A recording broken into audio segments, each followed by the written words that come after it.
The sun was frying the town like a skillet, and in a half-empty saloon, Jack Crow figured the day had already played its worst hand. But when a grizzled old man, face like cracked leather, shoved a crumpled map into Jack's hands and muttered about gold, he knew peace was off the table. By evening, 3 fools rode in, acting like they'd already pocketed the treasure, and everything went sideways. How he got tangled in this mess, and what came of it, was about to unfold. Hey there, listener. How's it going and where you tuning in from? The town was choking under the midday sun, the only sound the creak of a rusty sign above the saloon. Jack Crow, a man whose face gave away neither age nor much enthusiasm for life, sat at a corner table with a glass of whiskey that smelled like cheap paint. The card game with the local drunks had dragged on for 3 hours, and Jack was winning, but without any spark. In this backwater, even victory felt dull. He shuffled the cards, wondering how to ditch this town before the rains turned the roads into a muddy swamp. Suddenly, the saloon door slammed open, and in stumbled an old man, thin as a dried-up cactus. His eyes glinted like he'd seen a ghost, or worse, a glimmer of hope. Without a word, he shuffled to Jack's table, tossed a crumpled piece of paper onto the green felt, and muttered, "This is yours, kid. Gold's waiting." Jack blinked, wondering if it was a prank, but the old man was already gone, vanished into the dusty haze beyond the door. The paper was a map, old, tattered, stained like it had been carried in someone's boot. Jack unfolded it, expecting a child's doodle or drunken nonsense, but instead found a sketch of familiar canyons and shaky handwritten marks. Gold? Probably someone's cruel joke. He stuffed the map in his pocket, figuring he'd deal with it later when the whiskey stopped feeling like the day's only purpose. At the next table, the bartender, Fat Sam, wiped glasses and glanced at Jack, clearly catching the word gold. Jack pretended not to notice and kept shuffling the deck. But inside, a bad feeling stirred. In towns like this, rumors spread faster than flies over a dead horse. He ordered another whiskey, hoping the day wouldn't get worse. A vain hope, as it turned out. By evening, the saloon came alive with chatter and the clink of glasses. Jack Crow still sat at his table, but now, instead of cards, that crumpled map lay before him, studied with the look of a man forced to clean up someone else's mess. The paper looked like a coyote had chewed it and spit it out for being useless, but the markings pointed to canyons 2 days' ride from town. Jack figured it was either a prank or a ticket to trouble, and neither option thrilled him. He leaned across the table to Fat Sam, who was still wiping glasses with the enthusiasm of someone dodging real work. "Sam, ever hear of gold in those canyons?" Jack asked, keeping his voice low, but the bartender's ears were already perked. Sam shrugged, mumbling something about old tall tales, but his eyes flicked to the door where 3 strangers had just barged in. Their clothes were caked in dust, and their horses, tied outside, looked ready to quit this life altogether. The trio, a burly guy with a beard like a broom, a scrawny kid with a twitchy gaze, and a third whose face hid under a low-pulled Stetson, clearly weren't here for the whiskey. They ordered drinks, but their eyes scanned the saloon like they were hunting someone. Jack felt the hairs on his neck prickle. He folded the map and slipped it back into his pocket, pretending to focus on his empty glass. Sheriff Buckley, sitting at the next table and lazily shuffling dominoes, noticed the newcomers too. He shot Jack a look full of weary suspicion, and Jack knew his talk with Sam hadn't gone unheard. Rumors in this town were like the wind, invisible but damn quick. Jack ordered another whiskey, though he didn't feel like drinking. The day, which had started with lazy boredom, now reeked of trouble, and the smell was getting stronger. By night, the saloon buzzed like a beehive, but the tension in the air was thick enough to cut with a knife. Jack Crow sat nursing a whiskey that no longer tasted good, watching the 3 strangers act like they'd bought the town at a discount. The big one, called Big Ed from Snippets of Talk, waved his arms, yammering about some plan, his voice drowned in the din. The scrawny one, Skip, fidgeted with the revolver on his belt, while the third, face hidden under a Stetson, stayed silent, his gaze drilling into everyone in the room. Jack pretended to be lost in his deck of cards, though his mind was miles away. The map in his pocket burned like a hot coal, and he was already kicking himself for not tossing it out. Rumors in this town spread like wildfire in dry grass, and by the time the clock struck 10, half the saloon's regulars were eyeing Jack like he had a gold vein stashed in his boot. Even Fat Sam, pouring drinks, shot him curious glances, and Sheriff Buckley, parked in the corner, was clearly eavesdropping on every word. Big Ed seemed to think he owned the place, loudly asking locals about a man with a map. Jack nearly choked on his whiskey, but kept his face blank, flipping cards hand to hand. Skip, jittery, spilled beer on the bar, while the Stetson guy just nodded at Ed, as if to say, "Quit yapping, get to work."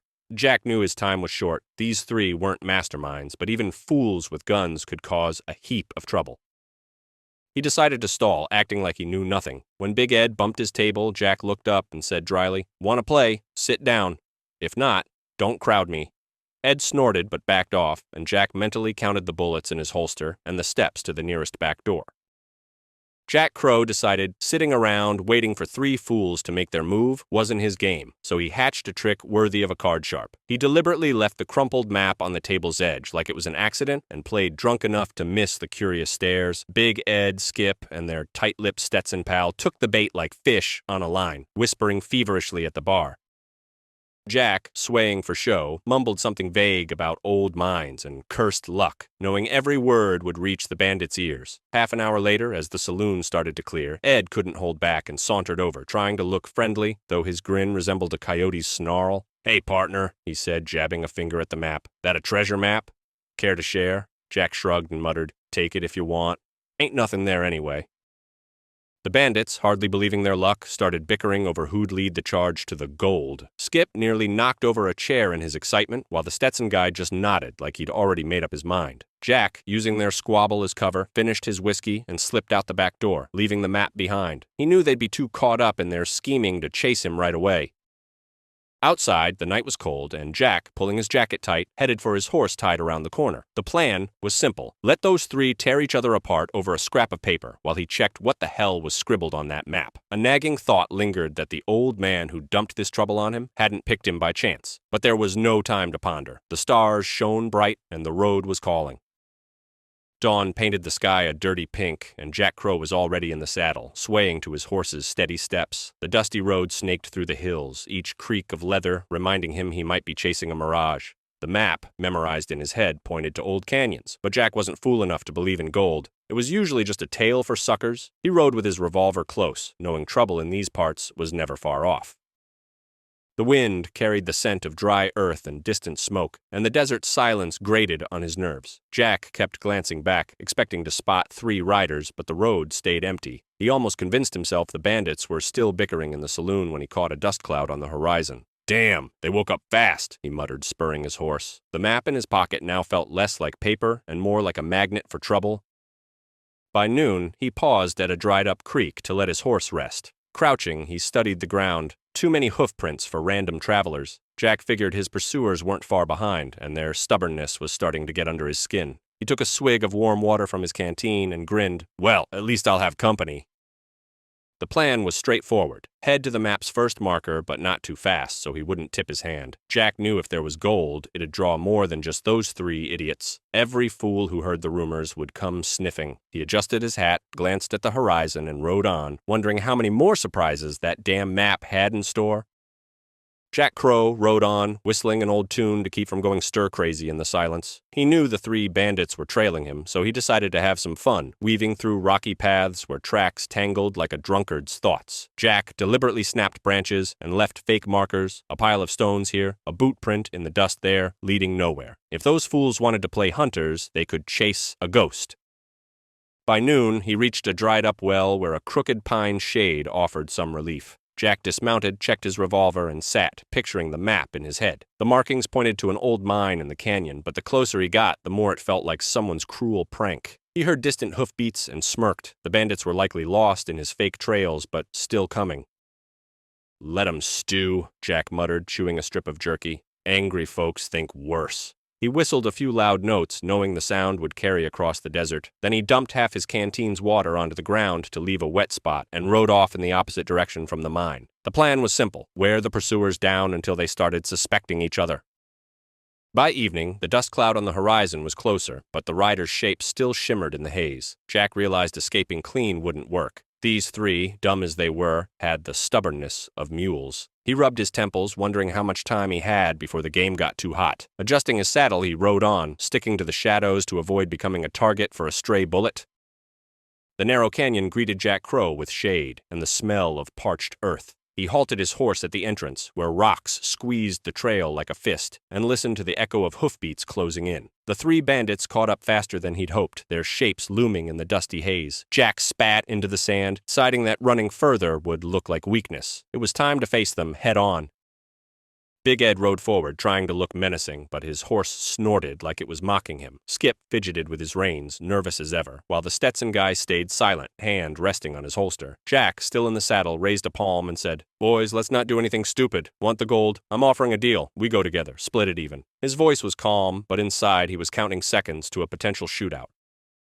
Ed laughed like he'd heard the best joke of his life. "You think we're dumb enough to share with you?" he drawled, but Skip looked unsure, and the Stetson guy tilted his head slightly, as if weighing Jack's words. Jack shrugged like it didn't matter and added, "Without me, you won't find that mine. The map's in my head." It was a lie, but their faces suggested they bought it.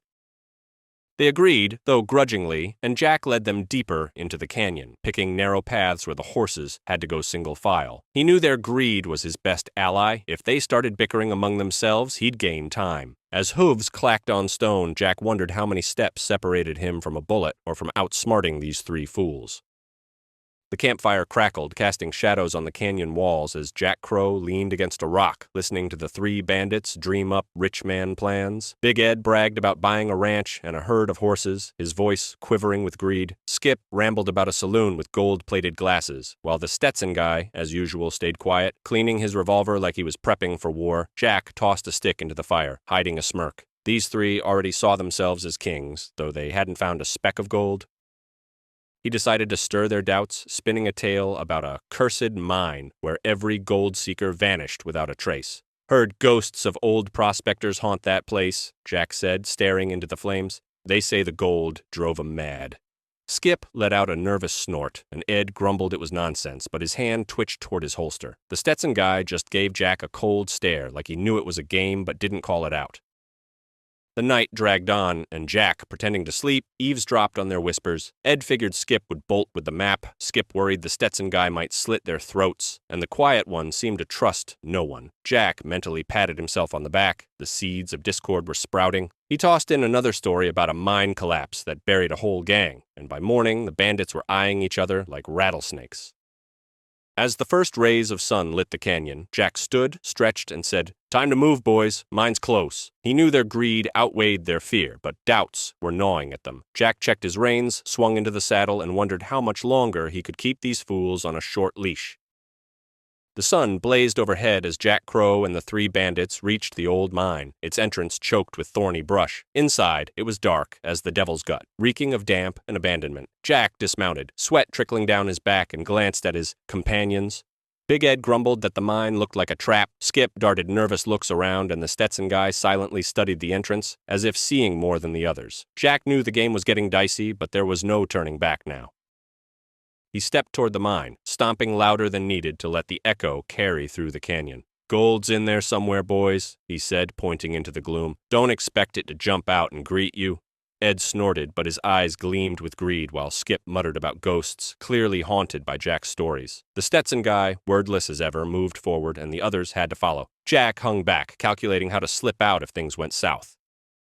Then, from outside, came the sound of hoofbeats, and Jack froze. These weren't random riders. He recognized the heavy tread of Sheriff Buckley's horse and the voices of two bounty hunters the sheriff sometimes hired. "Damn it all," Jack muttered, realizing the gold rumors had reached town faster than he'd figured. The bandits heard it too, and Ed barked, "It's an ambush! You set us up!" Jack raised his hands, feigning innocence, and said, "Easy, Ed. Those ain't my pals." The mine became a cage. Bandits, sheriff, bounty hunters, and Jack, stuck in the middle like a fly in a web. Ed gripped his revolver, skipped back toward the wall, and the Stetson guy took a spot by the entrance, ready to shoot. Jack saw his bluff had gone too far, and one wrong move could turn the mine into a grave. He eased into the shadows, wondering who'd pull the trigger first. Jack Crow crouched behind a boulder as the first shots tore through the silence, sounding like a chaotic orchestra where everyone played their own tune. Big Ed blasted toward the entrance, where shadows of the sheriff and bounty hunters flickered, while Skip, squealing like a spooked hen, fired at the ceiling. The Stetson guy, cold as a snake, aimed methodically into the dark, his bullets ricocheting off the walls, adding to the mess. Jack, pressed against the rock, couldn't hold back a bitter smirk. These fools were fighting over gold that probably didn't exist. "Sheriff," he shouted over the racket, "how about we talk before we all get killed?" Buckley, ducked behind a barrel at the entrance, barked back, "Crow, hand over the map, and you might walk away." Jack rolled his eyes. The sheriff was as greedy as the bandits, just with a tin star pinned to his chest. Then the mine's ceiling groaned, and dust rained down. Jack realized the old timbers wouldn't hold up under the noise and gunfire. He yelled, "Hey, you idiots, this place'll collapse if you don't shut up." Ed, ignoring him, squeezed off a couple more shots, but Skip froze, likely recalling Jack's tales of a cursed mine. The Stetson guy, the only one keeping his cool, shot Jack a look that said, "You planned this." Jack decided it was time to get out. He crawled along the wall while the bandits and sheriff traded shots and curses. Rocks fell more frequently, the mine trembling like a spooked horse. Jack reached a narrow side tunnel leading to an exit and slipped inside, hoping the others were too busy to notice. Behind him, gunfire echoed and the ceiling creaked ominously. Jack muttered, "Gold or a grave. Looks like they picked the latter." Jack Crow scrambled out of the mine through a side tunnel as a low rumble echoed behind him. The ceiling was giving way. Dust billowed like smoke from a campfire, and the shouts of the bandits and sheriff drowned in the crash of falling rocks. He stumbled into fresh air, gulping the breeze, and looked back. The mine hadn't fully collapsed, but the entrance was blocked enough that no one was getting out without a shovel and stubbornness. Jack smirked, rubbing his neck. Guess the gold didn't save him.